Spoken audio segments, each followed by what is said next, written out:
Okay. It's kind of like in a previous pet we had, the last uh, dog before this dog, that when we uh, used to enter, when I used to tell people that I had the dog that, was my wife's favorite or whatever, I would say, my wife always says, there's the dog, the absolute love of her life. And I'm looking like, okay, I know the sequence has been reestablished now. We now know who's first, who's second. And so you just have to, at some point, accept that, I think. So I have a question about your paintings because they're really pretty from what I can see from here. So who's the artist? Like, what are they? The one over here is the one on the, I guess, over your right, my left, or the other way around, whichever. But the one over here, actually, I was working with students. I was an administrator at JMU when I was there, and we used to get art, from the art department. And this is a student that, I'd walk through one of their little things when they're trying to put art in offices and all like that. And so it was really nice acrylic, and I had, other stuff there. It was one of the better things there. So, I had it in my office, and then a year or two later, year and a half later, I had to move my office and get rid of everything because we were moving into a facility where we weren't going to be allowed to take pretty much anything. And so that got that painting ended up being left in my new office when it wasn't even supposed to have been there.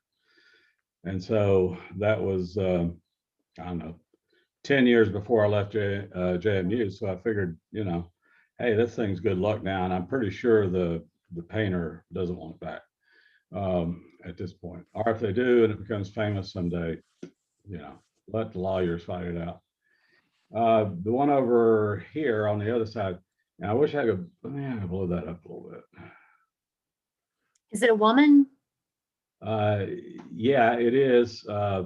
It's I want this to blow up.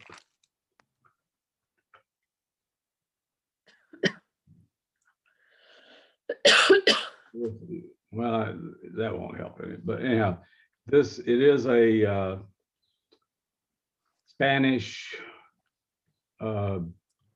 barmaid or server with the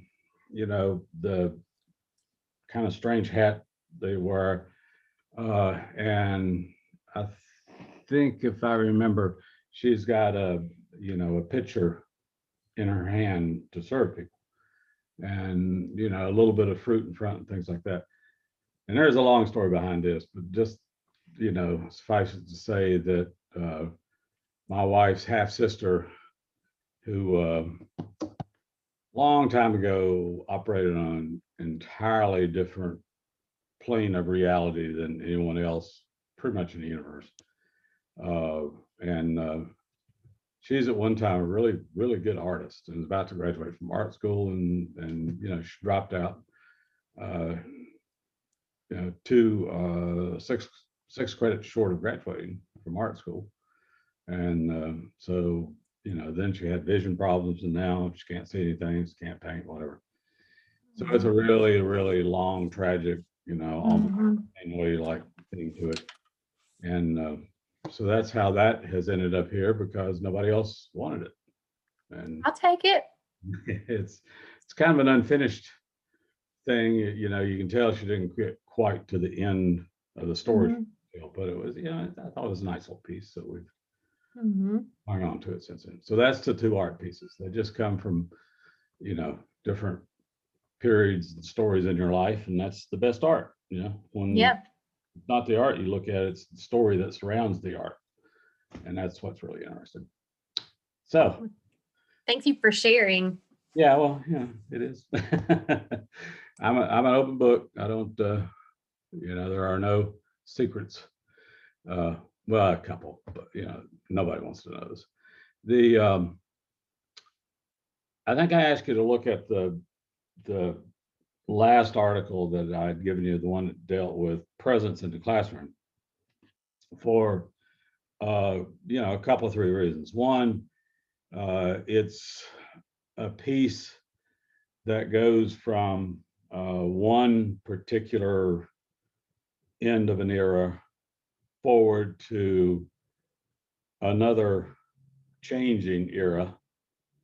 And so we've had, the piece came from a group of folks at App State, 14, 15 years ago, right before I got there, that began, were very much interested in how to use on presence and what we know about pedagogy and all like that to create the perfect online environment. Now, I think they made a basic flaw when they try to do a 3D environment, and that just eats up too much power and server space.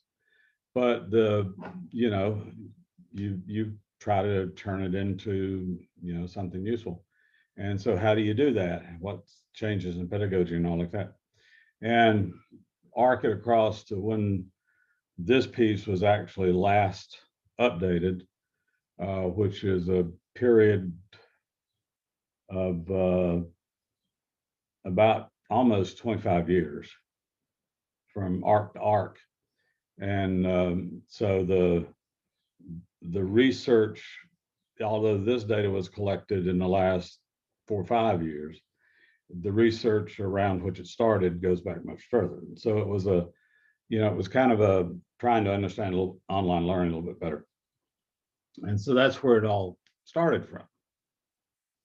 And now we're at another end, kind of the death of that paradigm, and the beginning of another paradigm, which is much more digital and much more space and air based and things like that, not necessarily stuff you're going to throw out over Wi-Fi or whatever. And so, we kind of went from a basic notion of what would be different to a better understanding now of how online learning works a little more.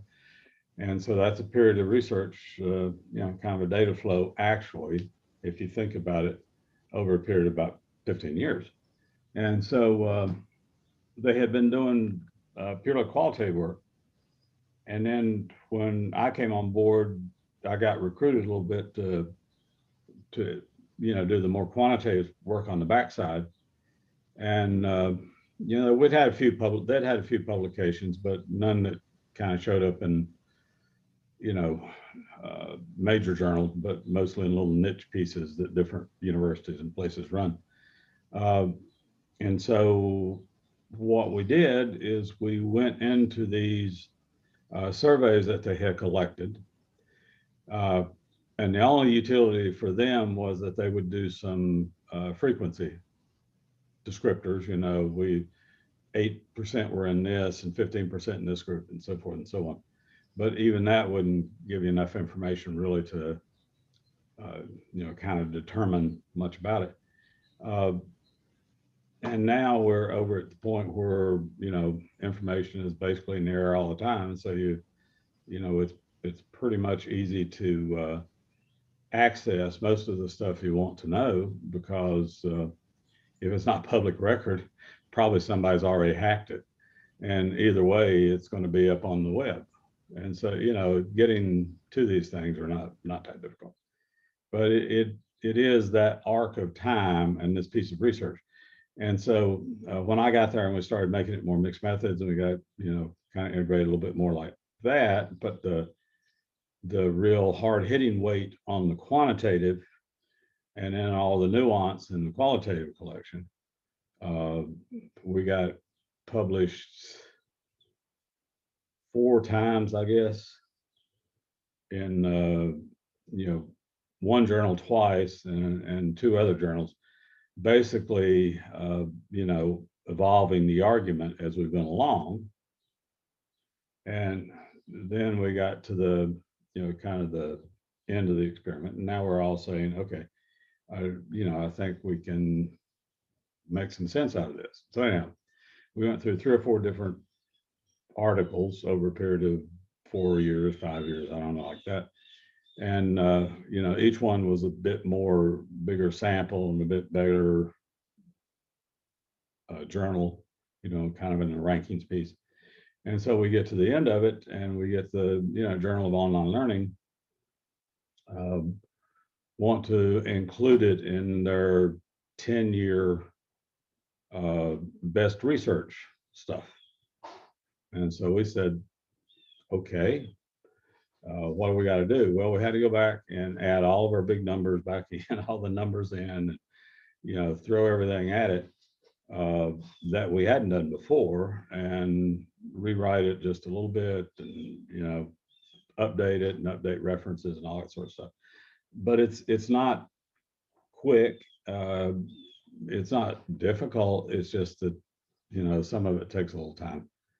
And, you know, we kind of split duties among, you know, the groups, the members of the research group. So, you know, I was doing, you know, calling or trying to reach out to certain types of people and all that. Anyhow. And so once we updated it, then they want to run it as one of their feature pieces for that 10-year annual. And so that's pretty nice. And so, you know, we kind of evolved the research, but we also evolved the analysis. We started out early on doing, you know, straight up little t-tests and things like that. And, you know, by the time we kind of where we are now, I had kind of evolved the analysis to get more and more and more and more complex. Not because we wanted to cross-reference and things like that. So at the, you know, kind of at the end of that, when we did these articles, it was a couple of years later that would, you know, they wanted us to update this piece. Well, we'd done 2 or 3 other kinds of bits and pieces of research that contradicted a little bit our own selves. And so we had to go in and, you know, we went in and included all that stuff and all that. So yeah, it had a nice little flow to it. You know, sort of intellectually, it had a nice little flow to it to be able to, you know, kind of play in a new area. This whole stuff having to do with, you know, what is an online learning environment and and how does it feel? And what should we be doing best in it? And so, you know, that's kind of where this thing stopped. And that was the one that came in their annual 2 years ago, I guess now. Yeah, December 18, I think it was. And so we're now splitting off in 2 or 3 different directions and I'm going much more in the direction of instrumentation to try to figure out, you know, how to kind of analyze some of these differences that might be occurring. And other people go in other directions just so we can add to it. But so it's, you know, this has become a very sort of interesting piece for a lot of people for whatever reason. Okay. So I'm going to go grab that.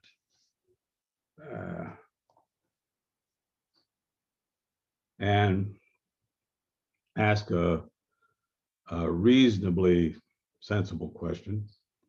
You know, if you've read it, please, you know, share what you saw or what you noticed. If you haven't, you know, that's fine. You know, we'll deal. Yeah, it's not a problem. But you know, let's just kind of, I guess, as best we can, move things along a bit.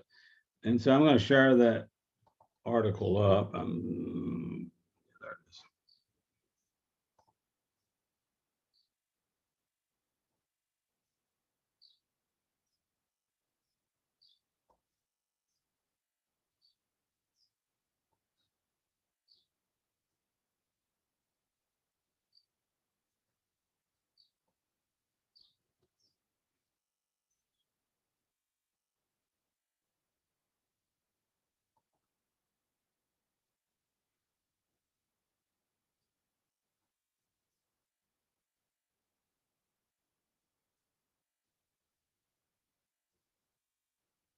Okay.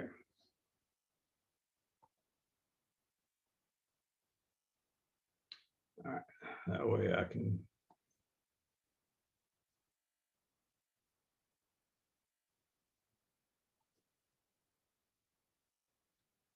All right. And obviously, one of my favorite all-time journal articles, but it is, they say, talk about what you know, and the only way that I know how to talk about research is to talk about it from experience. That's kind of all I know, I guess, to go back to an old phrase. But yeah, it is. I mean, you do. I guess most people fall into a kind of a bit more of a pattern with it, or a continuation of research uh, that they've been doing their entire professional life or whatever. For me, it was a little different because as a research methodologist, I really didn't. It wasn't my role to worry too much about uh, the research itself as it was to worry about whether it was done right. And so, I didn't need to know everything there was to know about a particular subject area or particular specialized area, because almost all, reasonable research teams are going to have a methodologist on the team. And so, my contribution to a lot of this was the methodological piece. Now, uh, some of these, I had more input than others, and so we'll just kind of leave that as it is. But there were, some of this was purely, hired gun, hired hand sort of thing, to try to, add a piece that would sell it to journals and sell it to conferences and that sort of stuff. But we were all coming at it from different directions, and right now after this piece, Krista and I, and to a certain extent Terry, are working on a new instrument to measure what we're calling social presence, except we have a slightly different definition of social presence. And so anyhow, Krista and Terry and I are working on that, along with a guy, the head of the education program at Virginia Tech, is working with us too. I guess Amy and I are still working on a much more technical statistical piece based around this data set. And so we keep going back and forth with how we're going to get at that, but I know how to get at it. I would just like to have it publishable, when we get there. And I guess that's about it. It seems like there's one more there, but there are 3 or 4 combinations of these things, like I said, that are going in different directions to explore different angles on this. So, it was kind of we're coming from different directions, obviously. But it all had to do with a thought process that said that, presence, and there's different definitions of presence. And so we used the common top 3, that presence was a thing that we could somehow measure really, really well. And we just have to think about different dimensions of it. And so, different people had developed these instruments about presence. And that's how we got into sort of the, different angles about, are we trying to figure out how to teach this in a way that provides more presence for students?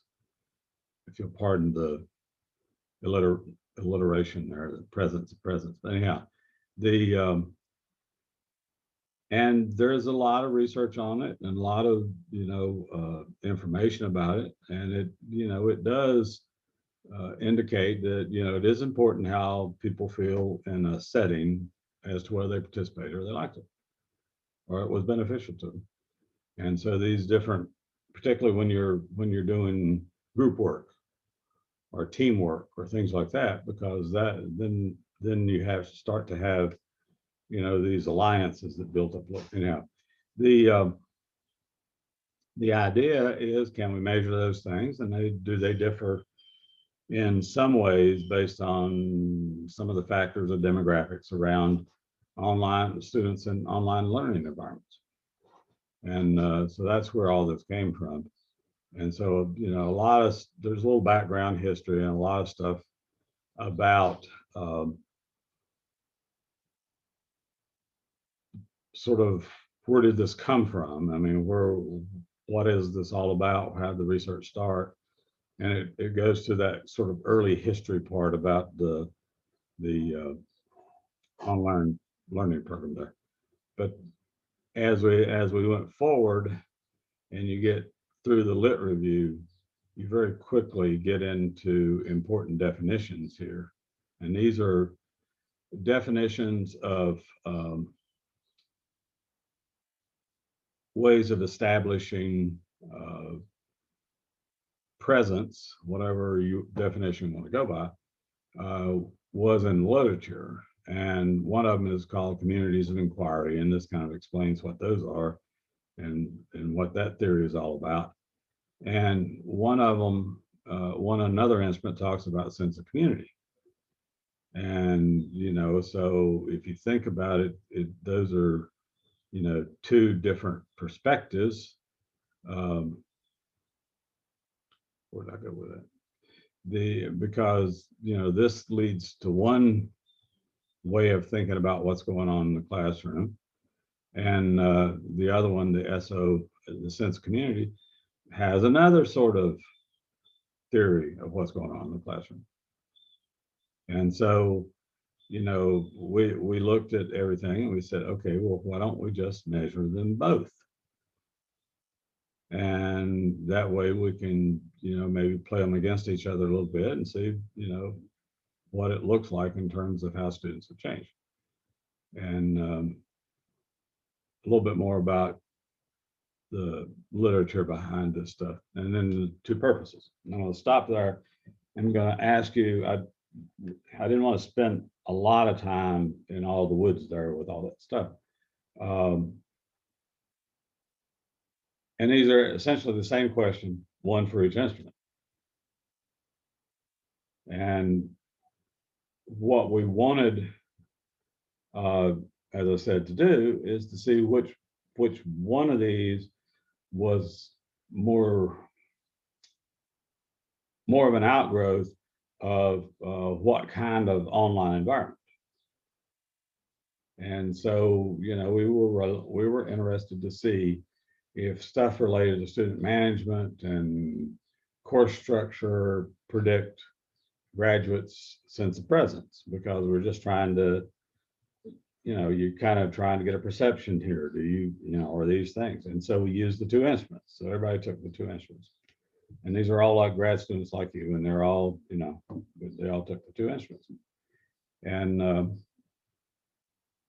we began collecting that. They began collecting it back in 2000. Well, actually, we began collecting it in 2010, because the first thing that happened when I got involved with it a little bit, I had to figure out what the data looked like, where it was at, and all that sort of stuff. So it was really hard to know much about respondents prior to 2010. So that's why the 10 to 17, even though this had been going on maybe 10 years before that. So, and then we collected the two instruments, and it talks about the instruments here. The SCI 2 24 item Likert scale, 1 to 4 scale. The CO, and the reason the O gets small here, because it is an acronym for communities of inquiry, and so the O would not be capitalized. It's a Likert Likert scale instrument too, but scales 1 to 5. And we wanted to know if, there were differences between some of the demographic questions variables, and these were all down here. Year of the survey group, type of cohort, whether it was blended or 100% online, length of time in program, more than a year time, and amount of time per week spent in the online environment. That's all we could really collect from. And we wanted to see if there was any relationships there. And so if you'll notice the way the data from these quantitative studies, it goes across a lot of stuff. And so like in this first paragraph here, there's nothing about any sort of, quantitative or recoding stuff or anything like that. And if you go on down through it, you learn about these 2 types of instruments and how good they were, and then the independent variables, but it may change, kind of how you do things later on before the study's over. And so, there's different ways of collecting data, but once you get into collection, you have to make sure that you have a defensible consistency and all that.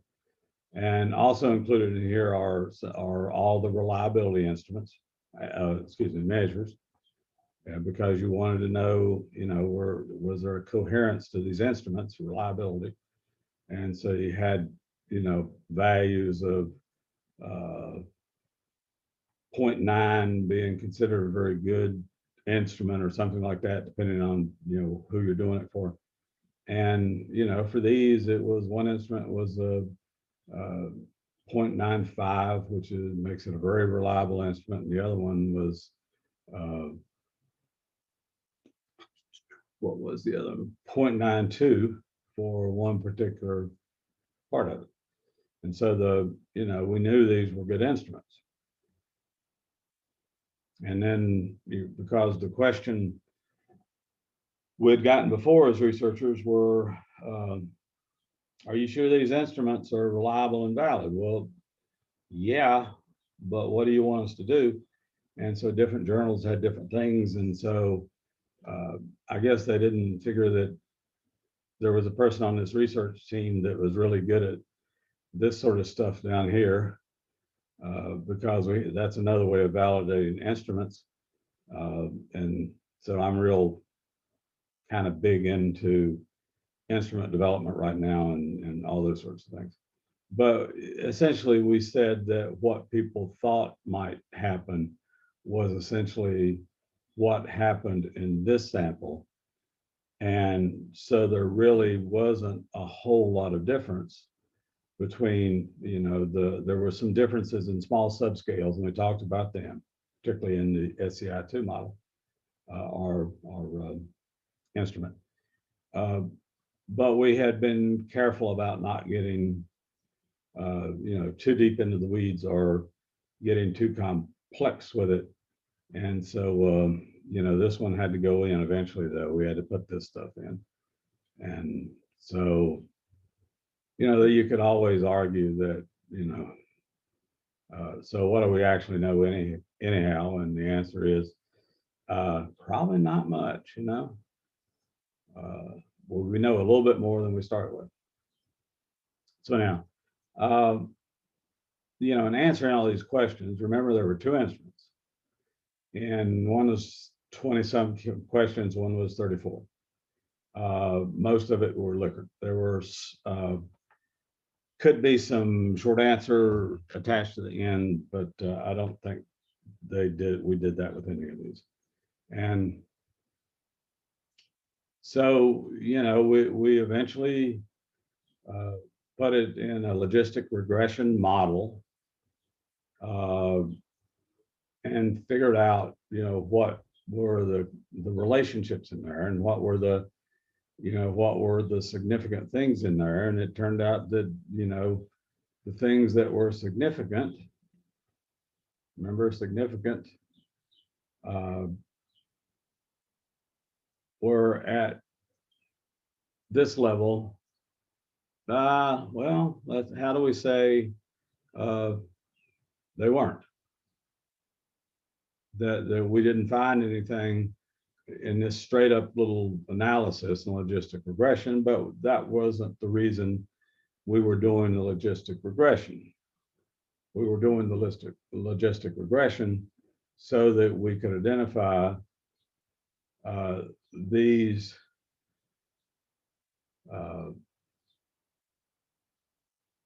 bits and pieces of information that we wanted to use to do a more detailed analysis around.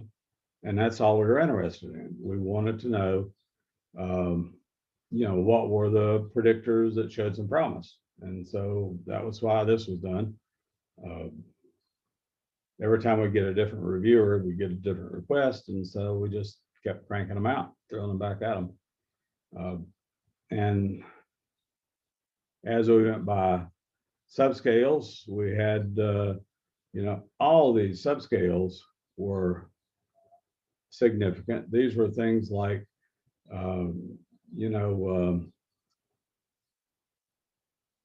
this reinforcement subscale on the SCI2 instrument was significant with times per week, cohort type, all these things that we were looking at began to pop once we, kind of cleaned everything up over here and identified the major predictors. And so, there was a couple of hairy things in there, but a lot of it was chi-square. Like here's the, chi-square. And so we didn't break any laws of statistics or anything. We just looked at data in, 2 or 3 different ways. And then we got it, began to look at, what were predictors. And, we began to see a few things look promising early on in this stuff.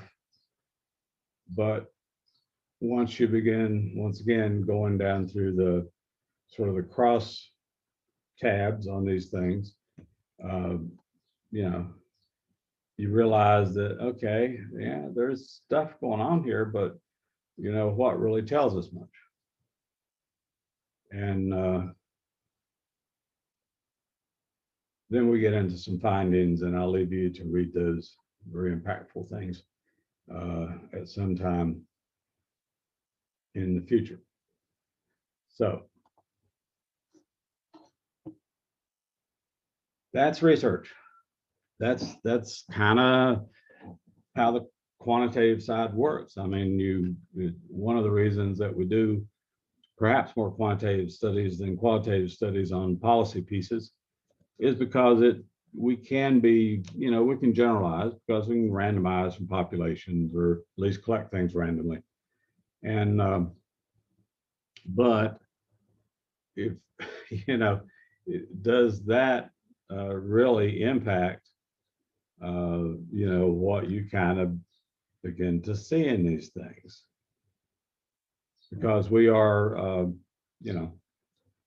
constantly looking at that, constantly studying that, and I've always found it to be very, very interesting when you begin to see that play itself out.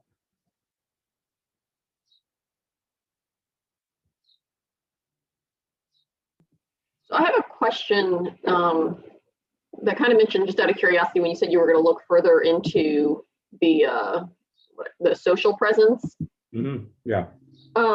In the article, it defines social presence. It says the ability of participants to communicate and develop relationships within the community. Yes. Is that their online community or like their actual community in which they live?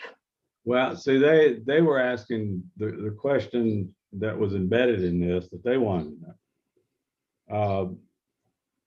Was it really related? Well, let me see if I can back that up. That track left just a second ago. But we wanted to know whether 2 different things that we could measure pretty clearly would help us predict, the later outcome. Just a basic predictive model. That's all we were trying to do. And so what we ended up finding was that along certain dimensions of presence, however you defined them, and we used, two different instrumentations because they did define it in two different ways. And so along those two different dimensions, what are all the different slices that we can look at that don't have to be big, huge pieces of research to understand, kind of what's going on there.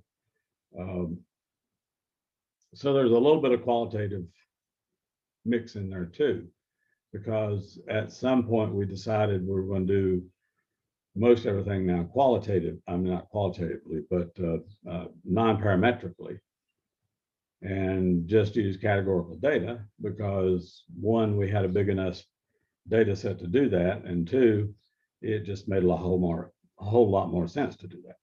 And so we were casting the net to see, what might be the best way to approach things. And so when we got to the study, we wanted to keep our options open at that point.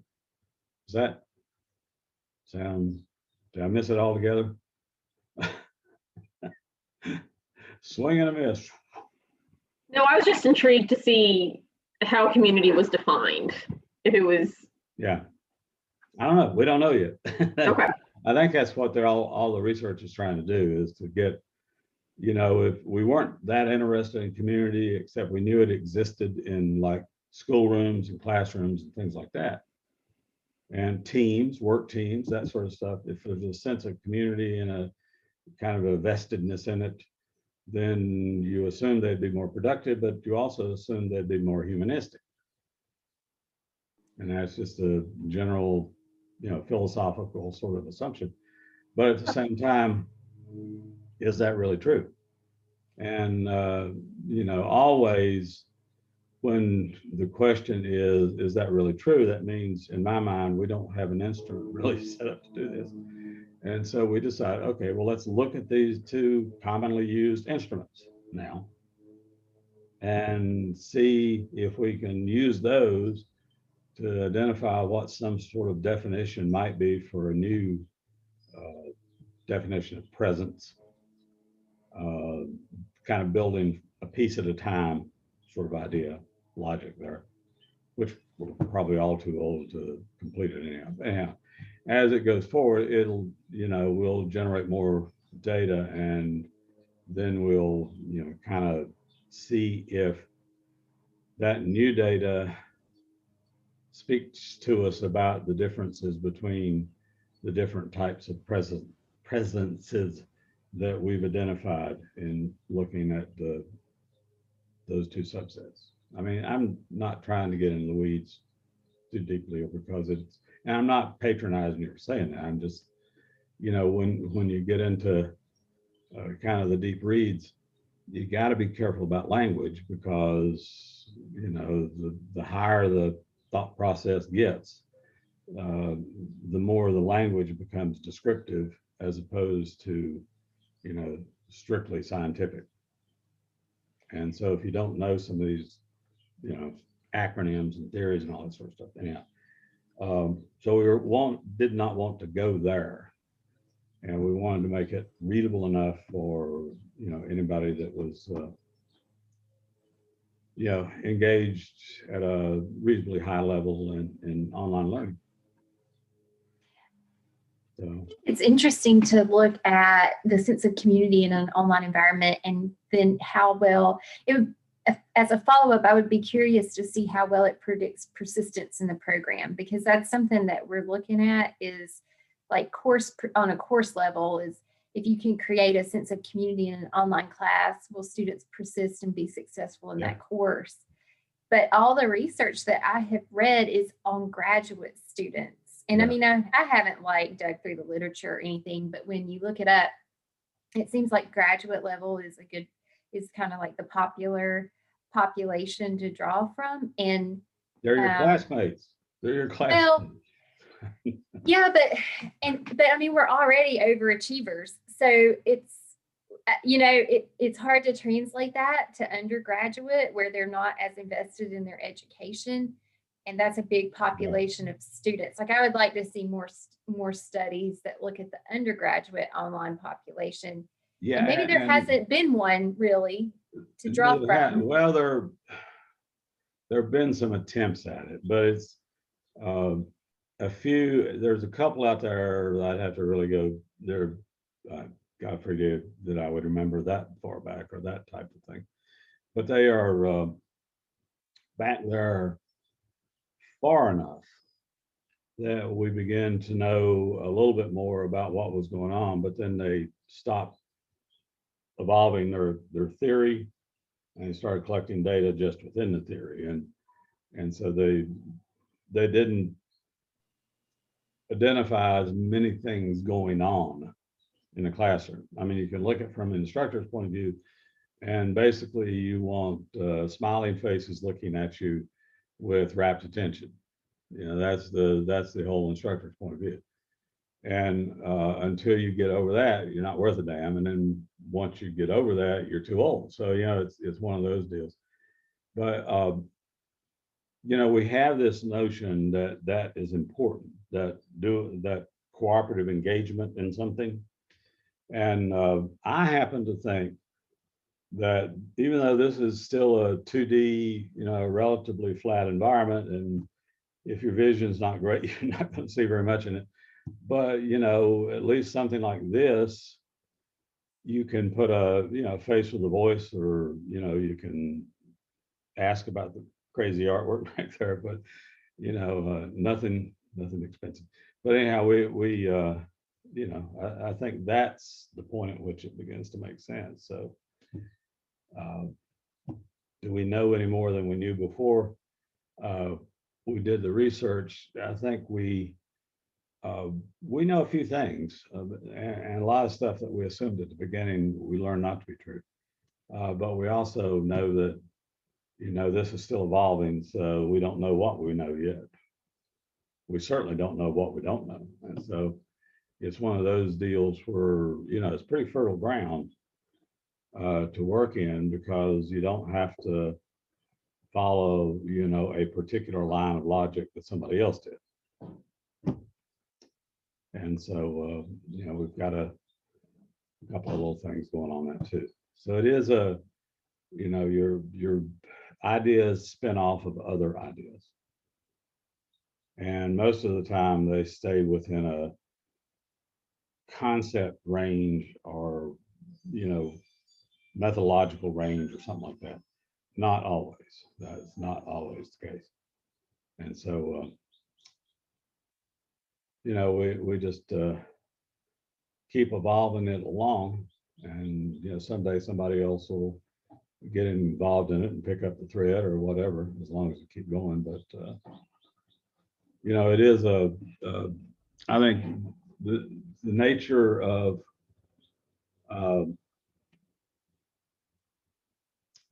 engagement and creativity and all those sorts of things that we know about student learning. I mean, if you can engage students, really sophistication and logic and arguments and things like that, if you can embrace that and create ways in which there's no real, well, that's right or that's wrong. There's no judgmental. There's just who has the better argument and who has the better data right now.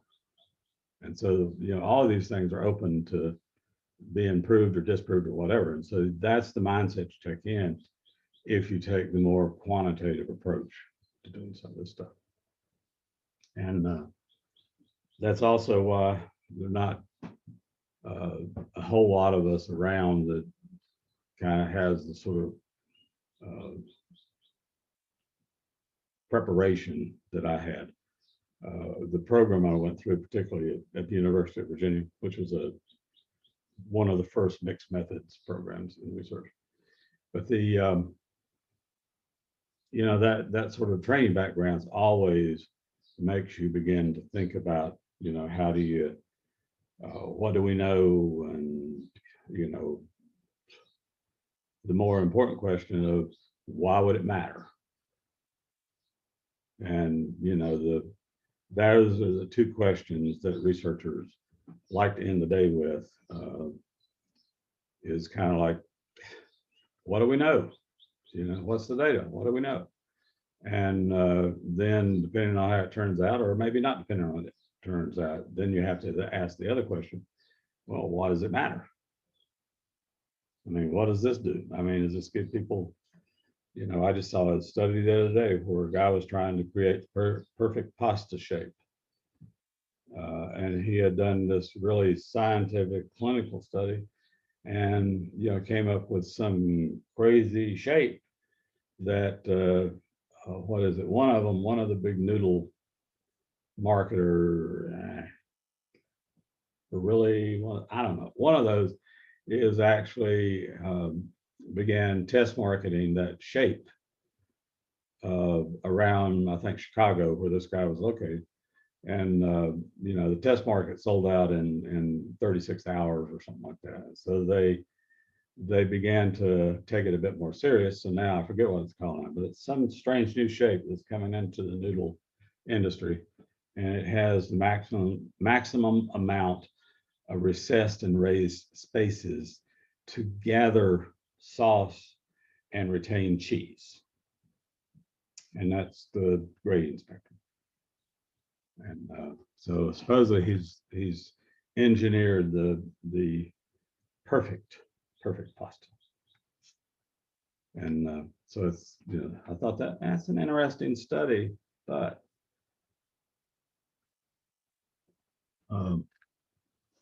what does it matter? You're going to get fat either way, so what does it matter? And so, it's not like you're not going to eat everything that's in your bowl. It's kind of like the other way. But it, you have to ask those questions. And they don't necessarily stop conversations when you throw a few, quantitative elements into a study, as they do kind of make people have to talk about their interpretations. And so that's the debate. It's not that, okay, they did it this way, we think they should have done it that way. That's not an argument. But if we then bring everybody in and make it a discussion, then we're collecting a qualitative amount of data to look at what do you really want and how do you want to make it happen. And so, a lot of things that have happened recently in curriculum and stuff like that has been on that model where, you get a chance to try stuff out. And then, at the end of the year, it's like, well, did it work? And did it make any difference? And so, experiments in communication and media services and things like that, student services right now, they have a half-life of about a year. And then, somebody smarter, better methodology, better instrument, better whatever, provides more information than you did. And, then they're on top for a while. And so you get kind of this rotating notion of some of these things. And so, I don't know. I'm working on it. I've been working on it since, I guess I was about 21, and I'm way away from that now. But I've been working on it 50 years, and I'm still kind of, I'm still working it out. And that's relatively short period of time for a basic idea to go from one direction all the way to another direction. And so it's been an interesting look, and kind of how that angle has been kind of a side thread to me, all along the sort of the research process. I hadn't even noticed it that much until we did this piece. But anyhow, two interests of mine, kind of came together, which was always kind of an exciting thing to work on. But then you do your work and you figure out the variables you have available, and you know that series of steps I laid out way early, that you kind of follow you know 3 or 4 step process to get to the end, and then you know you got a good thing. It's generally a good story, a good study, and a good story, good idea, because it is. I mean, whatever level you define story, or yeah, whichever definition you want, you know it's either a story that's hard to dispute quickly, or it's a story that's got some merit to it.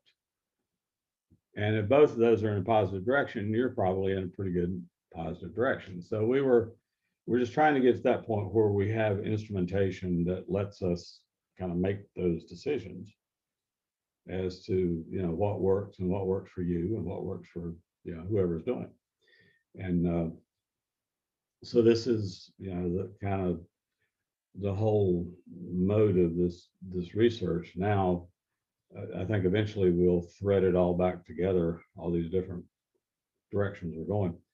And then, you know, this piece of research, or this flow of research, will keep, you know, going and expanding, which is kind of an interesting thing to know that, you know, you might have been a little part of that. At least you got it over a hump someplace, and then it took off.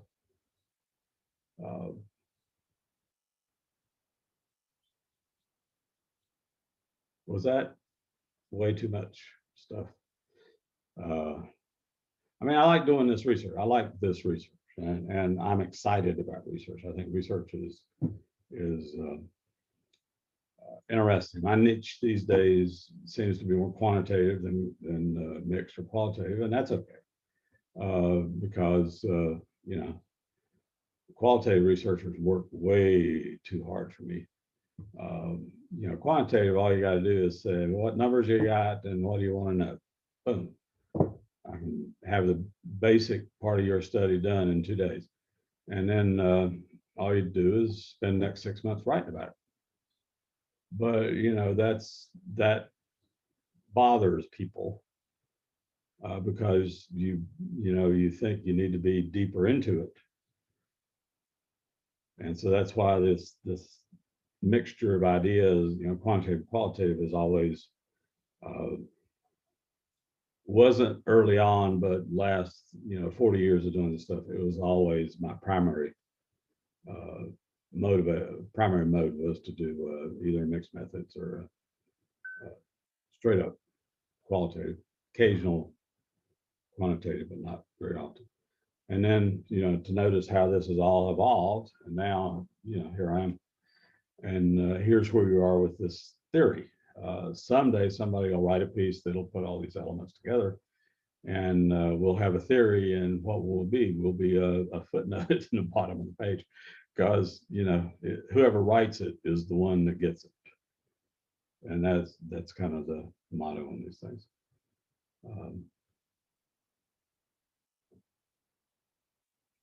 So what questions did you have about that research? I mean, what do you, I mean, the reason we used different techniques, and there's a whole bunch of them in there, is that we needed to answer different questions based upon the different ways in which the data was being portrayed. In other words, a lot of this data we could use, you know, we could have done a quantitative, straight up, you know, ANOVA, t-test, you know, things like that. We can do that.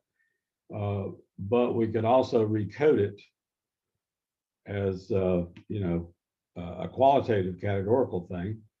And so, like on a Likert scale, instead of being 1, 2, 3, 4 numerical, it's 1, 2, 3, 4 standing for some different definition of something. And then we kind of pull all that together, but you don't necessarily notice it because it evolves into a little bit more different, and some ways simpler, but still logically a little bit more complex, but process-wise, a whole lot simpler. And that's where we ended up at the end of the piece. And we knew a little bit more than we did to begin with. But we didn't answer near as many questions as we created questions.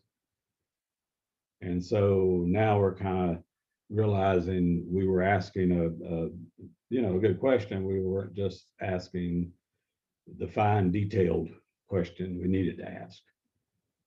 And so that's kind of where we are now. That's our stage in this thing. So we'll get better, data in a couple of years. And if I'm still around, I'll add it to the end of this thing, and we'll run it by some other journal or two. But I don't know. I'm always a little bit more introspective these days than in the past. Yes, that's true. That's what happens as you get older. But it is interesting to see sort of the evolution of methodology at Appalachian State has been, because in the few short years that I was allowed to be there when we had the whole department around, we pushed a lot of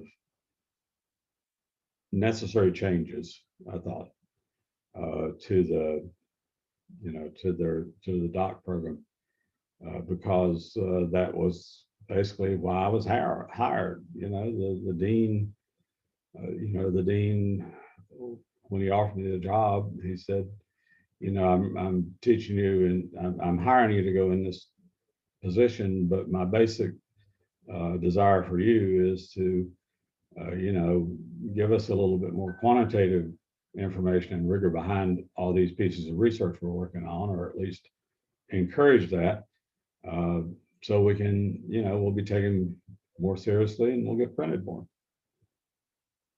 Simple motivation, because that's part of what universities produce, faculty produce, articles and research studies, things like that. And so, that was a direction that, we pushed for. We've had a few fits and starts, and so we're fine tuning it. I think now, I think we've kind of hit a little bit of a groove with it. We're fine tuning it. We just need to figure out how to get back to the real world when we can actually talk to somebody face to face, and not, Zoom to Zoom. But we may be stuck in this crystal universe until we can break free of it. The zone in Superman. What was that zone? When Krypton blew up and some of the criminals were all trapped in this zone and they couldn't get out. They couldn't do anything. Yeah, never mind. That'll make you want to go watch Supergirl now to pick up the threads of that, as you go along. But we're kind of, as I said earlier, the research continues because the research continues. We haven't had an answer yet. Not everybody's agreeable yet. It's going that way, but it doesn't mean we're not going to run into a wall and have to go the other way. So, that's the interesting thing about bodies of knowledge, is they evolve. And like anything evolutionary, some mutations don't work at all and you're dead. And other mutations make you 3 milliseconds faster than your brother getting to the food trough. And so you survive over time and he doesn't. And so, it's we don't know what it means, but we know that it's kind of how it works. We have plenty of evidence around us that's how it works. But we thought that'd be an interesting study too. Let's add another. Let's redo some of those studies after the pandemic. Let's wait 6 months. Let people get outside the pandemic on the other side, and then go back and replicate some of those studies and see, how bad was that pandemic for interpersonal and group communication. I mean, it's weird when you start getting back out there and, you don't know how to interact with people and you've forgotten all your social graces, and, the best you can do is like, hey, dude, that's about it, because can't remember his name, or, can't see him because he's got a mask on. So anyhow, it's how once we get 6 months or so clear of that, let's go back and rerun the experiments and see if any of the outcomes changed, or did it all stay the same?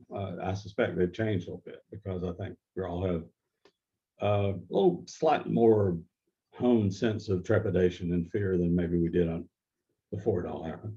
But we're smart about it, so we're right here. And so those things like that you think will be random, but they're not necessarily. And so will we conduct interpersonal business and/or this type of communication more face-to-face, or occasionally face-to-face, or, maybe they've got maybe Apple's going to break out their holographic chamber or whatever this time. And, we can do holographs classes or whatever. Anyhow, but I mean, just to see if this cultural phenomena, I don't mean that in a good term, I just mean that just cultural anomaly, maybe that's a better word, of the pandemic did it substantively change some of these things that we had kind of settled on that had to do with online learning before the pandemic, or had the very notion that the pandemic was online, all of our communications were online, the ones we could do, and has that changed any of these senses of community or senses of presence? Or is this new instrument we're working on over here, is it a better measure of something that we're looking at? And so I mean, you just you kind of keep your eyes open, and you watch how things turn out, and the data always tells a story. That was the first methods person I had a class with was a methodologist who was one of the early proponents of a much higher level qualitative analysis approach, a lot more rigor and all that sort of stuff. And so, he was working one side of it and I was working the other side of it. And it was interesting, his lines were all about, the convenience of students, the convenience of the parents, the convenience of all that. And let's get it done. Let's get through it as quickly as it can. And let's make sure, that was kind of the way it was modeled. My modeling is always, well, what do they need to know to understand the next piece they need to know to understand the next piece they need to know? And, you don't know where the end of that line is because you don't know where those spots are. And so you have to take a class like this and say, okay, well, let's see where you are as best we can. And then let's slide this thing forward a little bit more, knowing that if you get hooked on something, you won't let the stat piece hang you up. You'll go figure it out on your own. Or, if you think you need more data, you'll go collect it on your own. You don't need, that methodological linchpin anymore. And so you follow your instinct at that point. Stay within the guidelines. There's laws out there, and so we have to stay within the guidelines. But at the same time, if you go more qualitative direction, you've always got a fresh question to answer. You may not answer it, probably not. but you've always got a fresh question waiting. In fact, they breed questions. If you're a quantitative person, maybe you collected the wrong data, you used the wrong definition, you used the wrong instrument, you did any number of things wrong, and so you didn't capture what was really going on in here. And so we decided we'd blend the two, and that way, try to cancel out all those confounding variables, qualitative or quantitative, by doing two different directions and two different instrumentation. So it was a conscious decision to do that, because you want to create the richest data you can to begin with, and then you want to create whatever recodes or recuts you need to do for your research. And so you're constantly moving from one framework to another in the research. And so that's why we do, there's quantitative pieces in there, there's qualitative pieces in there.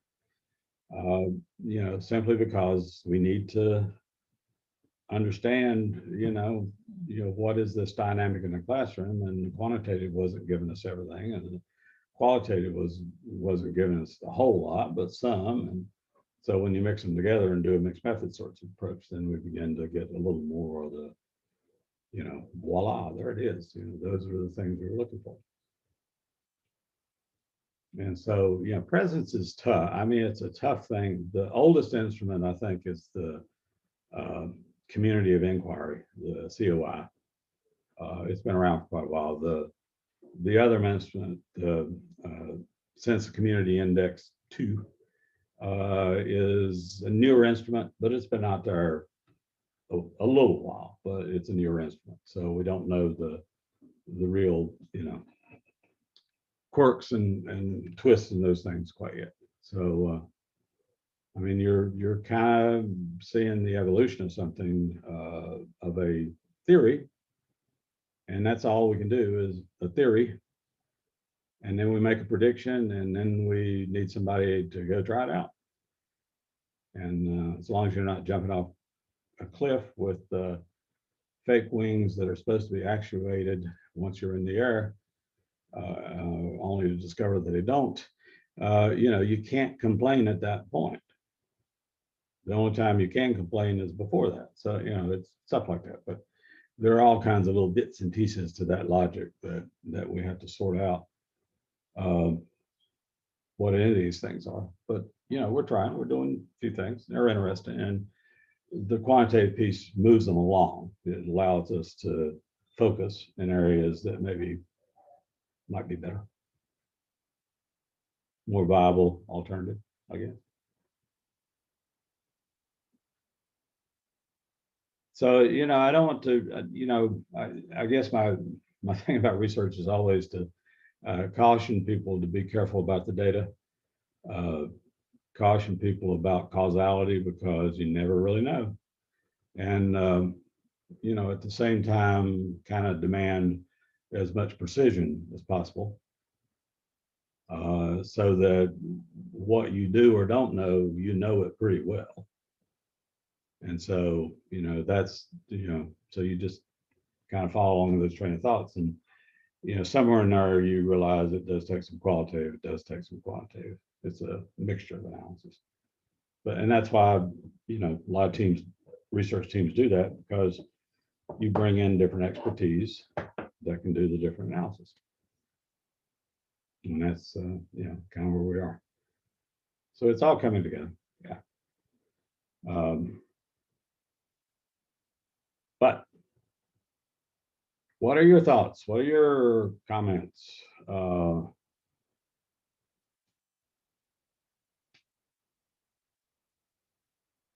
Anybody need to talk with me in the next couple of days?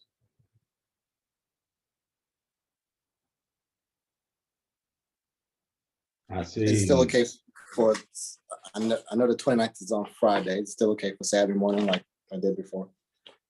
Okay, well, yeah, all right. Well, I'll reach out with, just an open thing tonight saying, here's, if you want to meet, give me a yell.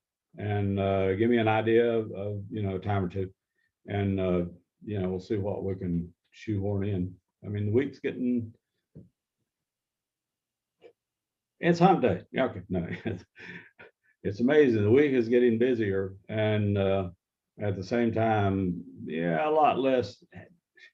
It seems like the amount of work grew over the week. Not supposed to do that. They're supposed to start and you dwindle them down. You know, you can download.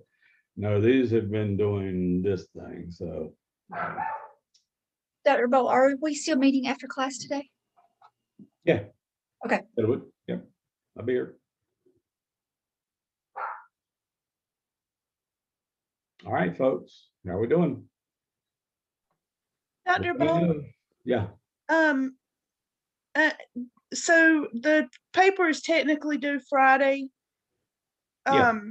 I don't know if I missed, I heard Jermaine ask about turning it in Saturday. Is that an option?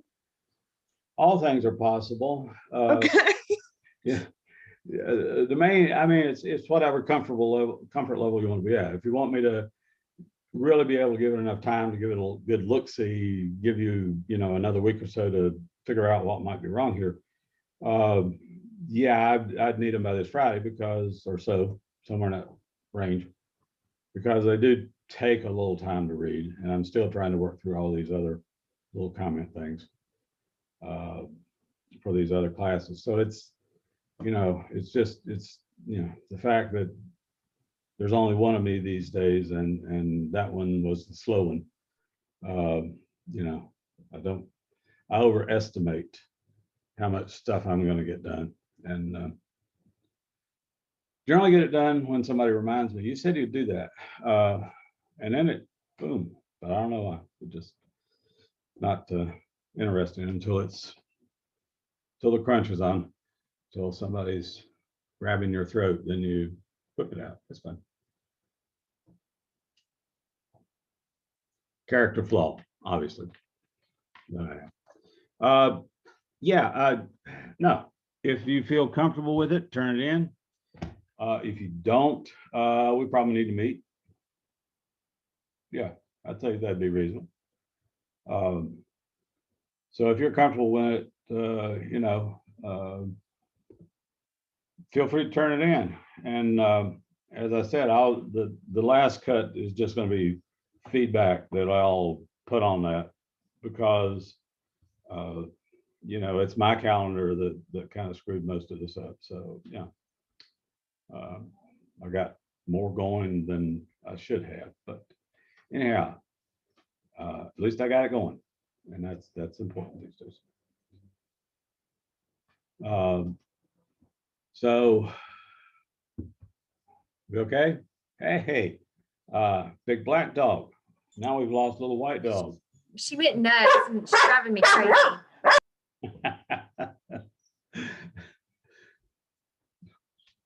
Well, you know what? In my world, what that means, there are some needs that need to be met. So you need to leave.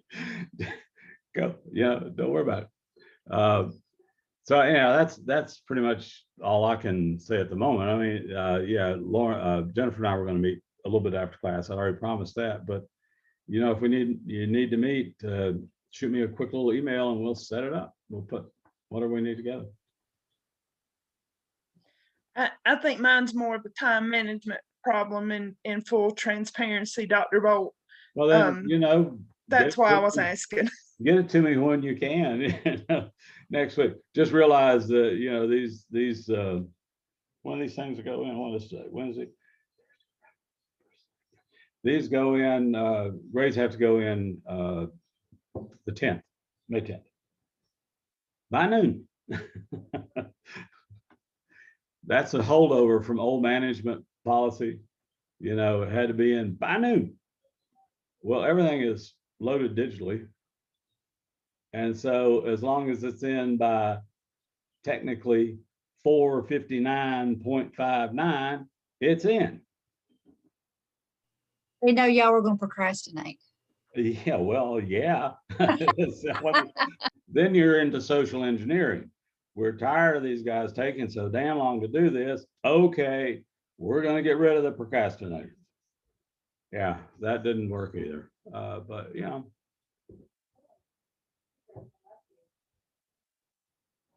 We're okay? All right, I'm gonna turn the recording off then. Jennifer and I are gonna talk for a few minutes, and then we'll kind of, wait to see your emails, to see, if you want to chat, if we need to sit and meet. Glad to do it. All right, so I'm I have one gonna, quick question. So Sure. if there's changes to be made, you're going to shoot us an email. yeah, but let's put it this way.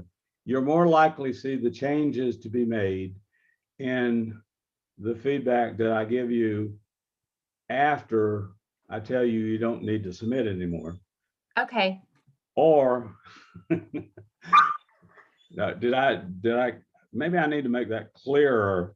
I can't say the thing that would be the colloquial term for most of that, but I can say it clearer in more technical terms, except that legally, that's how you have to say it. So, but yeah, I mean, other questions? Well, if you need me, give me a yell. I'm not going anywhere. Well, until tomorrow night, we're going out for a really nice dinner, before then. So we'll go from there. See y'all later. Bye.